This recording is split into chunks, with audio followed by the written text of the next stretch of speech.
Off the top tonight, 5 men alleged sexual abuse by a chaplain at a local court-mandated recovery program, sparking a new lawsuit. They say Jorge Georgetti used his role as a spiritual advisor to groom, threaten, and assault them. Good evening, everyone. I'm Harry Parker, and you're watching ARC El Paso. So in this story, the abuse allegedly happened over the summer of 2024 at Casa Vida de Salud. And tonight, we're breaking down the disturbing details. If you don't do this, I will throw you out.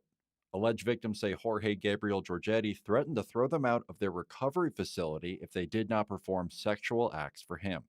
So reads a lawsuit from April 2025 against El Paso Alliance, Recovery Alliance of El Paso, Casa Vida de Salud, George Gabriel Georgetti, and other defendants across the country.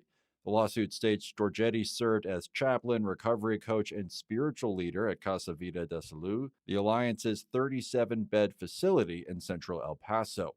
The men claim Georgetti used his authority to take them off-site, pressure them, and coerce them into sexual acts, warning that if they didn't comply, they could be kicked out of the program and sent to jail.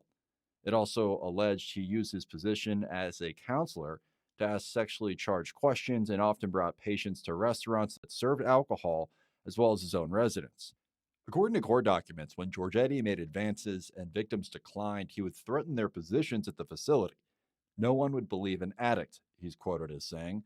In one instance, the documents state Georgetti allegedly brought a patient to his residence, offered him alcohol, and demanded oral sex, which Georgetti did without consent. Demanded the patient, quote, talk dirty. Other defendants include the Holy Catholic Church Anglican Rite, the Diocese of the Holy Trinity in Great Plains, and the Right Reverend Leo Joseph Michael. The suit claims they kept Georgetti as a spiritual leader and supervisor with access to vulnerable residents, failing to act on complaints or red flags and allowing the abuse to continue. We contacted the Catholic Diocese of El Paso. It tells us Georgetti is not associated with it. He's even listed on their site as someone who is not affiliated with the diocese. We learned we have spoken with Georgetti in the past, most recently in May 2025 after he returned from an historic trip to the Vatican where he witnessed the election of Pope Leo. Then in 2020 when we covered Georgetti's visits with COVID-19 patients. Well, Georgetti is being represented by Gabriel S. Perez, who told us he'd be sending us a statement tomorrow. We also contacted Recovery Alliance of El Paso, Casa Vida de Salud, but we did not hear back in time for this report. We also contacted the Holy Catholic Church Anglican Rite this evening, but we did not hear back as well.